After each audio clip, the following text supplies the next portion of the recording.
जीवन के ऊपर। देखिए बहुत बार आपको ये लगेगा कि भाई साहब हम धीरे धीरे ऊपर उठ रहे हैं, आपको ये लगेगा कि मेरे माँ बाप तो पढ़े लिखे नहीं है, मैं पढ़ लिख गया हूं तो ये मेरी बात को नहीं समझ रहे हैं, ऐसा लगेगा आपको। और कई बार लगता भी होगा कि आप नहीं समझोगे। कई लोग अब ऐसा बोल देते हैं अपने पेरेंट्स को, आप थोड़ी ना समझोगे, ये जमाना बदल गया है, आप ऐसे बोलोगे। मैं आपको आज ये समझाना चाहता हूं कि आप उनको समझो पहले। भाई साहब उनके साथ अगर जमाना बदला है तो उन्होंने जमाने को बदलते हुए देखा है।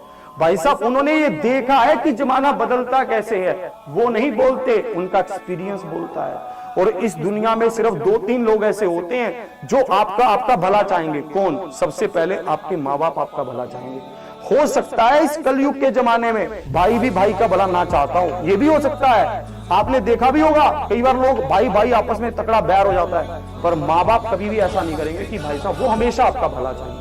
और दूसरे नंबर पर चाहेंगे आपके गुरु, जो आपको ज्ञान देते हैं। उनको पता है कि अगर आपकी तरक्की होगी तो उनकी तरक्की अपने आप होगी। तो इसलिए ये 2 बंदे चाहते हैं हमेशा कि हमारे बच्चों का भाई साहब क्या हो, भला हो, हमारे बच्चे आगे बढ़े।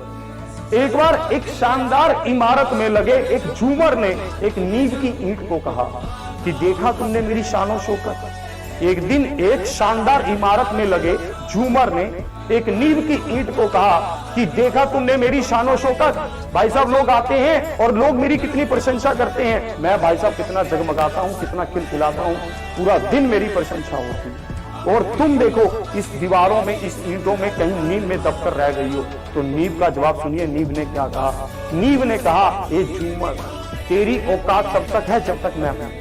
अगर मैं थोड़ा सा भी हिली तो भाई साहब तेरी औकात खत्म। नींव की ईंट अगर हिल जाए तो भाई साहब इमारत ढहने में कोई समय नहीं लगेगा, और इमारत अगर ढह गई तो झूमर के खड़े होने का कोई मतलब ही नहीं है। नींव की ईंट ने कहा कि मैं जब तक हूं तब तक तू है, और इसी के साथ साथ मेरे सैक्रिफाइस से तू है। मैं अगर इस जमीन के अंदर हूं, इस अंधेरे में हूं, इस गुपचुप भाई साहब बिना रोशनी की जगह पर हूं, बिना धूप और पानी के हूं, तो सिर्फ तेरे लिए हूं, ताकि लोग देखकर तुझे खुश हो सके और मैं भी उस खुशी में अपनी खुशी को अनुभूति करूं। यही हमारे माँ बाप के साथ, हमारे माँ बाप भी हमारे साथ इसलिए हैं क्योंकि भाई साहब वो भी हमारे लिए नींव का पत्थर है।